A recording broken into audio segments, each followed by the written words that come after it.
सोचिए, पेड़ों को डायबिटीज क्यों नहीं होती है। ये सवाल थोड़ा इंटेलेक्चुअल लोगों के लिए है और इसका जवाब भी उतना ही इंटरेस्टिंग है।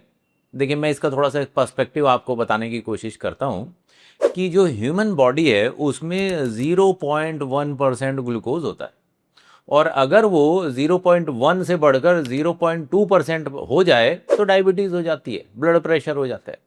अगर वो 0.5% पे पहुंच जाए तो आदमी कोमा में पहुंच सकता है, और अगर ये यहां से बढ़ के 1% पहुंच जाए तो इमीडिएटली आदमी की डेथ हो सकती है।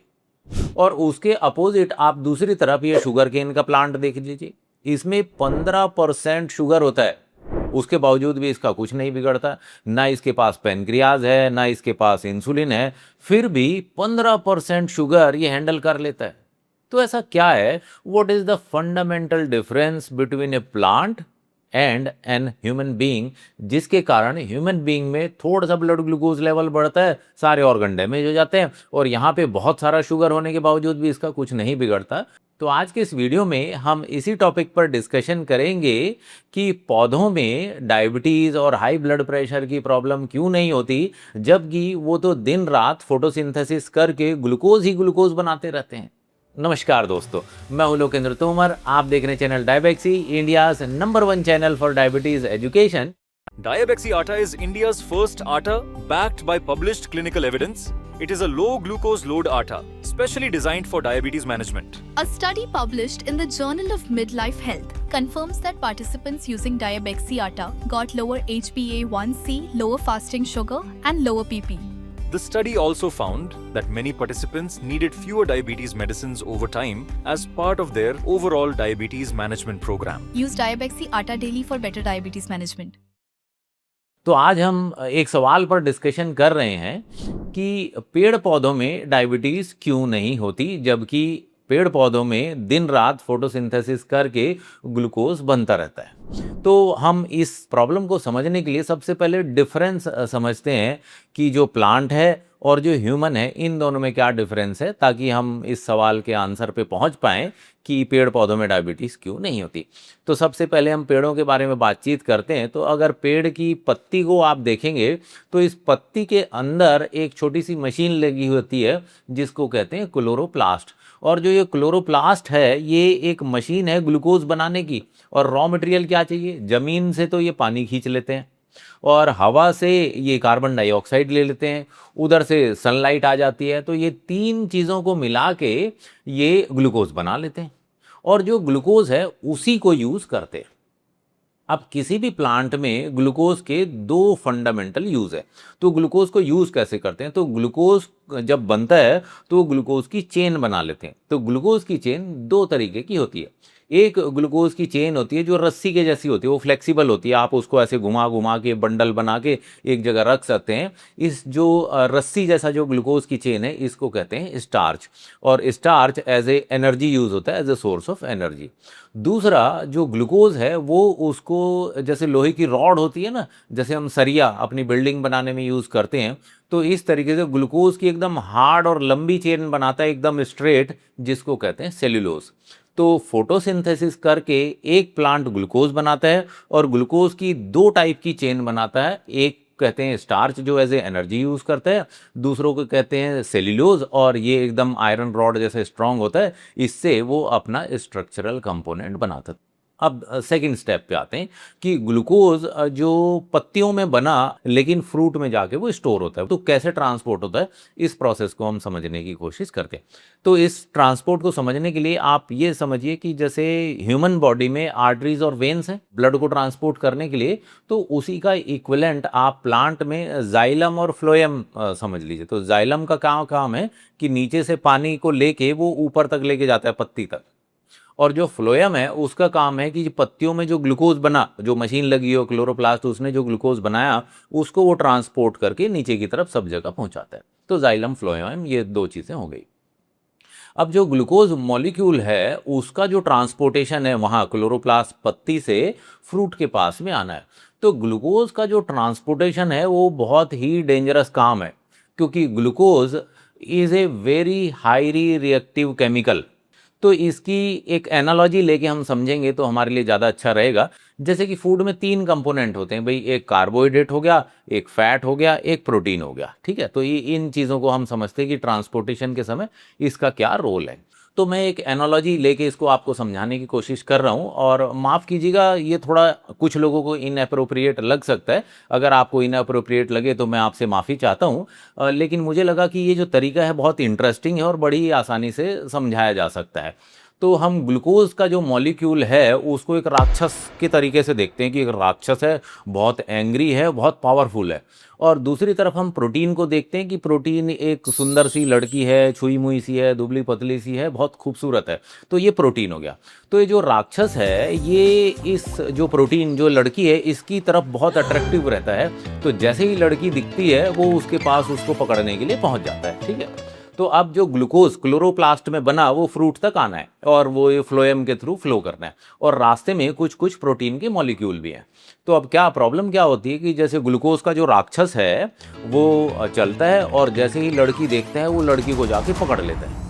अब जो लड़की है वो इमिडिएटली पत्थर में कन्वर्ट हो जाती है और जो राक्षस है वो उसके साथ वो चिपक जाती है, और चिपकने के बाद वहाँ पे आग लग जाती है, और आग लगने से जो आसपास का जो एरिया है वो को पूरा का पूरा एरिया जल जाता है, पूरा का पूरा एरिया डैमेज हो जाता है।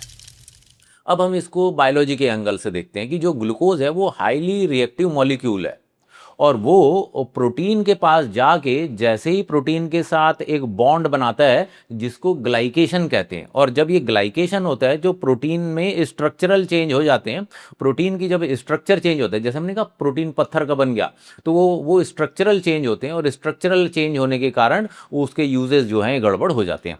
अब ग्लूकोज और प्रोटीन जब दोनों आपस में कंबाइन होते हैं इसको ग्लाइकेशन कहते हैं, और ग्लाइकेशन के जो प्रोडक्ट बनते हैं वो इन्फ्लामेशन क्रिएट करते हैं, जिसको हमने कहा ना कि आग लग गई, आग लग गई मतलब इन्फ्लामेशन हो गया। तो इसको अब बायोलॉजिकल टर्म्स में क्या होगा कि जो ग्लूकोज है हाईली रिएक्टिव मॉलिक्यूल है, जैसे ही वो प्रोटीन के कांटेक्ट में आता है वो ग्लाइकेशन करता है, और जो ग्लाइकेशन है ग्लाइकेशन के कारण इन्फ्लामेशन होती है, और इन्फ्लामेशन से इमीडिएटली डैमेज हो जाता है। तो अगर जो ये प्लांट है ग्लूकोज को ट्रांसपोर्ट करने की कोशिश करेगा और कहीं भी रास्ते में थोड़ा बहुत प्रोटीन मिल गया तो वो ग्लाइकेशन करके इमीडिएटली उसको डैमेज कर देगा। तो अब प्लांट को ये बात पता है कि भाई ये अगर इस तरीके का ट्रांसपोर्टेशन किया ग्लूकोज का तो ये तो डेंजरस हो जाएगा। तो वो बहुत इंटेलिजेंट है, वो उसने एक नया रास्ता निकाल लिया। तो रास्ता क्या, अब जैसे कि ग्लूकोज हमने देखा ग्लूकोज एक राक्षस है, तो प्लांट क्या काम करता है, कुछ ग्लूकोज को वो फीमेल में कन्वर्ट कर देता है, राक्षसी बना देता है, तो उस ग्लूकोज को फ्रुक्टोज में कन्वर्ट कर देता है। तो हम इसको ये समझते हैं कि ये फीमेल वर्जन। तो ग्लूकोज और ये है फ्रुक्टोज, ग्लूकोज फ्रुक्टोज जब आपस में मिलते हैं तो सुक्रोज बनता है, और जो सुक्रोज है ये नॉन रिएक्टिव मॉलिक्यूल है। ग्लूकोज हाईली रिएक्टिव है लेकिन जो ये सुक्रोज है ये नॉन रिएक्टिव मॉलिक्यूल है। अब प्लांट क्या काम करेगा, इसको सुक्रोज में कन्वर्ट कर देगा, और सुक्रोज में कन्वर्ट करके फ्लोएम के थ्रू वो फ्रूट के पास पहुंचा देगा। अब फ्रूट में सुक्रोज पहुंच गया। अब जो फ्रूट है अगर उसको ज़रूरत है तो इस सुक्रोज को ब्रेक करके वो ग्लूकोज और फ्रुक्टोज दोनों में कन्वर्ट कर सकता है। तो इस तरीके से जो फ्रूट में अगर आप देखेंगे तो कुछ सुक्रोज कंपोनेंट मिलेगा, कुछ ग्लूकोज कंपोनेंट मिलेगा, कुछ फ्रुक्टोज कंपोनेंट मिलेगा। तो ये जो ट्रांसपोर्टेशन है ये बड़ा आसानी से वो कर लेता है क्योंकि सुक्रोज की फॉर्म में वो कन्वर्ट कर देता है।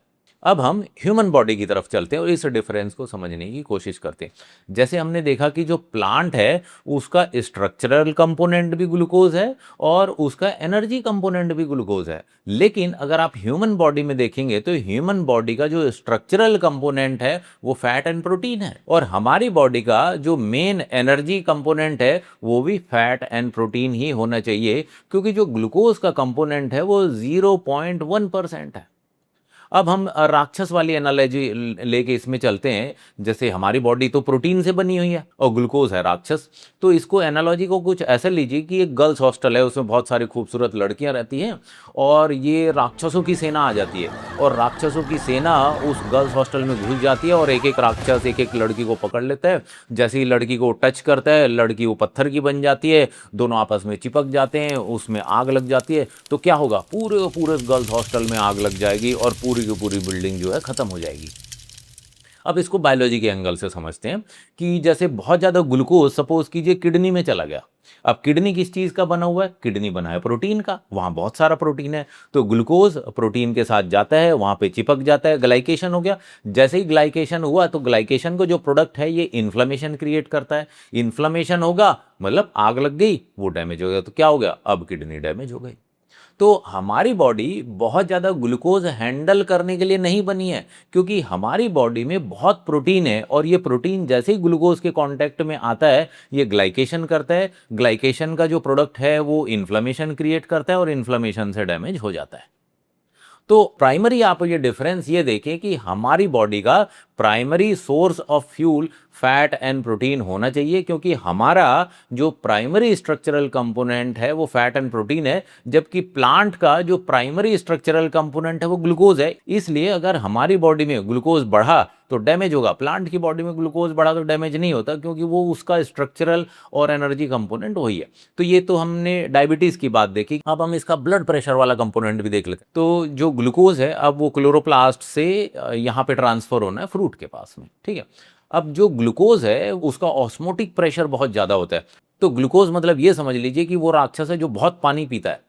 तो अब जो ग्लूकोज ऊपर से ट्रांसपोर्ट अगर हम करने की कोशिश करेंगे तो जो फ्लोएम है आसपास का जो एरिया है वहाँ से खूब सारा पानी सोख लेगा, और जब बहुत सारा पानी सोख लेगा तो जो फ्लोएम है उसके अंदर ऑस्मोटिक प्रेशर बढ़ जाएगा, और ऑस्मोटिक प्रेशर बढ़ने से जो फ्लोएम की जो ट्यूब है ये फट सकती है, फट गई मतलब ये डैमेज हो गया।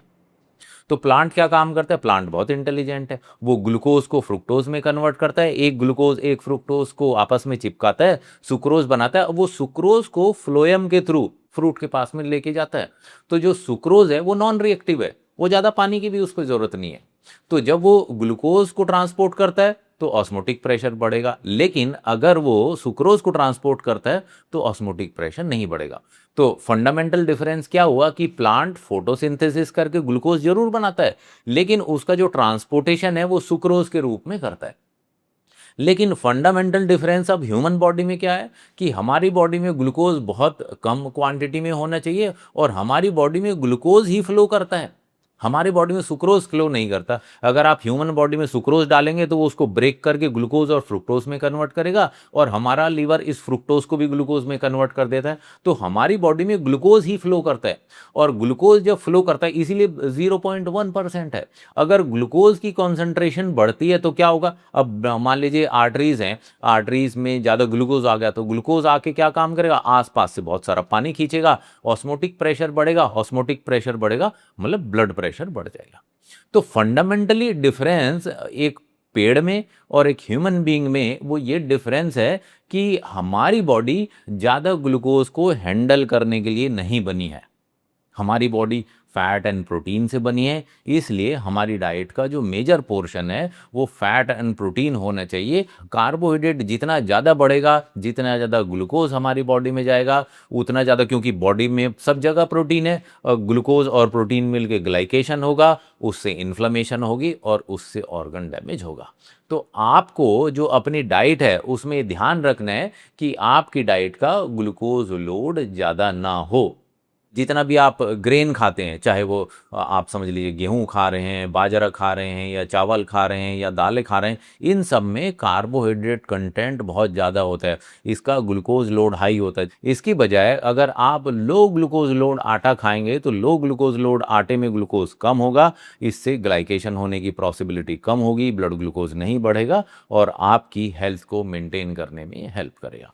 अगर आपके मन में भी ऐसा कोई इंटेलेक्चुअल सवाल आ रहा है डायबिटीज़ से रिलेटेड जो आपको एकदम अजीबोगरीब लग रहा है, उससे घबराइए नहीं। वो अजीबोगरीब जो ख्याल आपके मन में आया है वो कमेंट बॉक्स में लिख दीजिए, और अगर वो एप्रोप्रिएट रहा तो मैं उस पर भी एक वीडियो बना दूंगा आपके लिए। धन्यवाद। डायबेक्सी डायबिटीज मैनेजमेंट के लिए ऐसे फूड प्रोडक्ट्स बनाता है जो शुगर नहीं बढ़ाते, क्योंकि डायबेक्सी का मिशन है हिंदुस्तान से डायबिटीज को पोलियो की तरह भगाना। डायबेक्सी से जुड़ने के लिए दुनिया के किसी भी कोने से डायरेक्टली diabecsy.com पर जाइए, सही सलाह पाएं, सही प्रोडक्ट पाएं और पैसे भी बचाएं।